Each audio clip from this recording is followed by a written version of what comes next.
Hello everyone. आजच्या लेक्चरमध्ये आपण कार्यसमाधान आणि कार्यसमाधानाचे परिणाम या संदर्भात माहिती बघणार आहोत. सुरुवातीला कार्यसमाधानाचा अर्थ बघूया. कार्यसमाधान हा अभिवृत्तीचाच एक प्रकार आहे आणि कार्यसमाधान हे व्यक्तीच्या स्वतःच्या कामाच्या संदर्भातील भावनेशी निगडीत असते. म्हणजेच जी व्यक्ती आपल्या कामात समाधानी असते ती व्यक्ती तिच्या कामाच्या प्रती सकारात्मक प्रवृत्ती जोपासत असते. त्याचप्रमाणे जी व्यक्ती आपल्या कामात समाधानी नसते त्या व्यक्तीची आपल्या कामाकडे बघण्याची प्रवृत्ती ही नकारात्मक स्वरूपाची असते.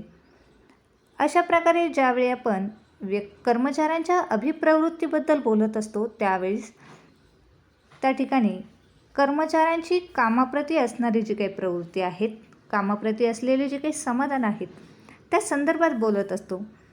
अभिवृत्ती आणि कामाचे स्वरूप या दोन भिन्न संकल्पना आहेत.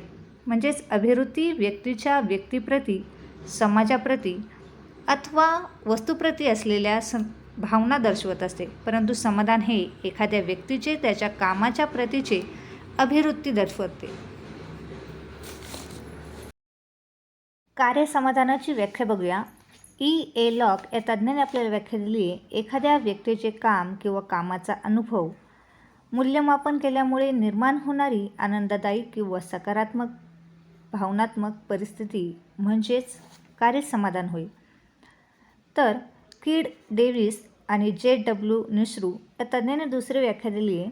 कर्मचाऱ्यांना त्यांच्या कामाप्रती असलेल्या अनुकूल किंवा प्रतिकूल भावना म्हणजे कार्यसमाधान होय. एखाद्याच्या कामातील समाधान म्हणजे त्या संस्थेच्या आवश्यकता पूर्ण करण्याची त्या ठिकाणी हमी असते.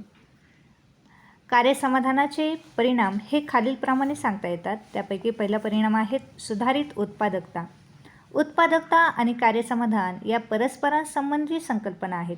कार्यसमाधानामुळे व्यक्तीची उत्पादकता वाढते आणि जर व्यक्ती त्याच्या कामाबद्दल समाधानी असेल तर तो अधिक कार्यक्षमतेने आणि उत्साहाने काम करतो, ज्यामुळे संस्थेच्या उत्पादकतेत वाढ होत असते. वाढती उलाढाल. कार्यसमाधानाचा परिणाम कर्मचारी उलाढालीवर होत असतो, जी प्रत्येक व्यवसायासाठी अत्यंत महत्त्वाची गोष्ट असते. जर कर्मचारी त्याच्या कामासंदर्भात समाधानी असेल तर काम सोडण्याची समस्या त्या ठिकाणी निर्माण होत नाही. जर कर्मचारी उलाढालीचे प्रमाण जास्त असेल तर संस्थेच्या दैनंदिन कारभारावर परिणाम होतो. जे लोक संस्थेत टिकून असतात त्यांच्या मनोधैर्यावरतीही परिणाम होत असतो.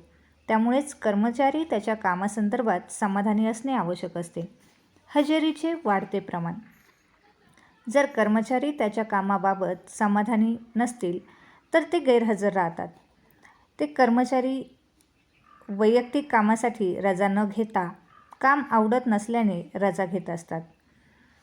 मात्र जर कर्मचारी कामाबाबत समाधानी असेल तर ते काम करण्यासाठी उत्सुक असतात आणि त्यामुळेच कर्मचारी गैरहजेरीचे जे काही प्रमाण आहे ते कमी झालेलं आपल्याला दिसून येत असतं.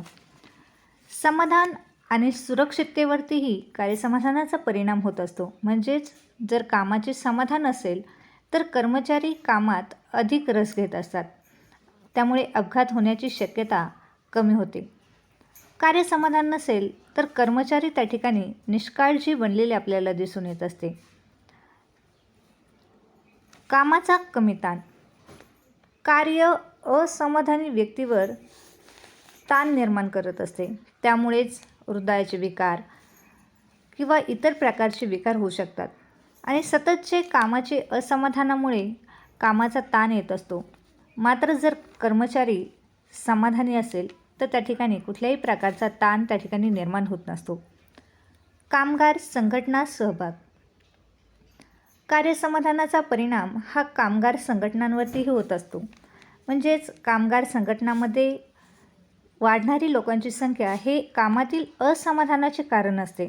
याउलट जर कर्मचारी समाधानी असतील तर ते कामगार संघटनांमध्ये सहभागी होण्यास उत्सुक नसतात. अशा पद्धतीने कार्यसमाधानाचे वेगवेगळे परिणाम होत असतात. आजच्या लेक्चरमध्ये आपण कार्यसमाधान म्हणजे काय आणि कार्यसमाधानाचे परिणाम या संदर्भात माहिती बघितली. थँक्यू.